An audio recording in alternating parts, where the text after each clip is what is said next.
Love. It's that thing out there, that thing you hear about that everybody wants and not everybody has. So today's video is on dating and relationships and how to make decisions whether or not you've met the right person. So first off, you might be asking yourself, what do I know about this stuff?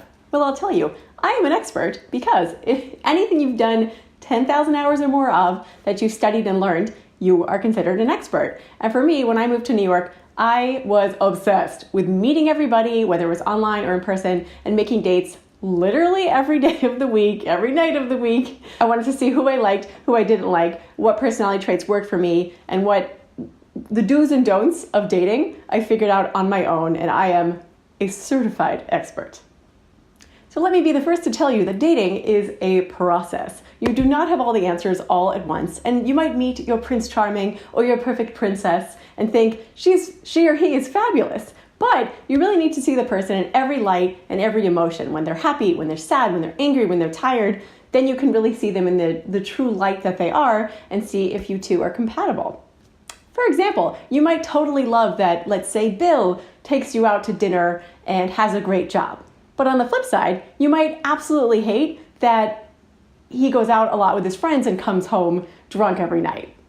Or you might think that lovely Linda is so pretty and she wears really cute dresses. But on the flip side, you might think that she's really needy and she texts you too much. So as you're getting to know someone and you're dating, how do you decide what's a deal breaker and if you should continue seeing them or if you should throw them back into the fishbowl?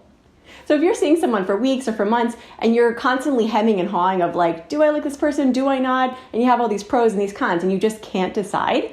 And then you get stressed and you're kind of like thinking about it every day. Like, oh, I like this person today. Oh, today they're annoying me. So what do? You don't want to waste all this energy trying to make up your mind. So what I say you do is literally mark your calendar. So if today's Monday, flip ahead a week, 2 weeks, a month, whatever amount of time you think it is for you to observe the person and see how it goes during that time. And then there's no hemming and hawing. It's just you're going to give it X amount of days.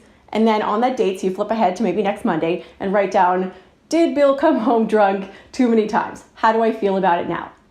And I found this tip has been immensely helpful because then you're not stressed and you're like, that's on my to-do list on another date. I'm not going to think about it. I'm not going to worry about it. You're going to see how the process goes and you'll check in with yourself at that time. And again, maybe you check in and you think, oh, you know what? That's okay. And then flip ahead maybe 2 weeks and say, oh, write it down again. How do I feel about that now? And as different issues, you can call them, come up, you can make educated guesses, not based on a spontaneous, like, oh, I'm so angry, but instead it's a process, give it time to breathe.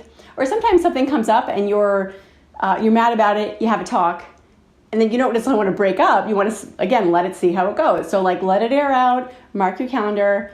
It's so much better this way to not make rush decisions and then be like, oh, darn it, I shouldn't have broken up with that person. Or on the flip side, you decide, you know what, this is a deal breaker. I can't date someone who comes home drunk. Or this girl's really needy. This does not work for my lifestyle. I hope this has been a helpful tip for you. Please write in the comment section below if you have any questions you'd like me to answer. And remember to like and subscribe if you haven't already.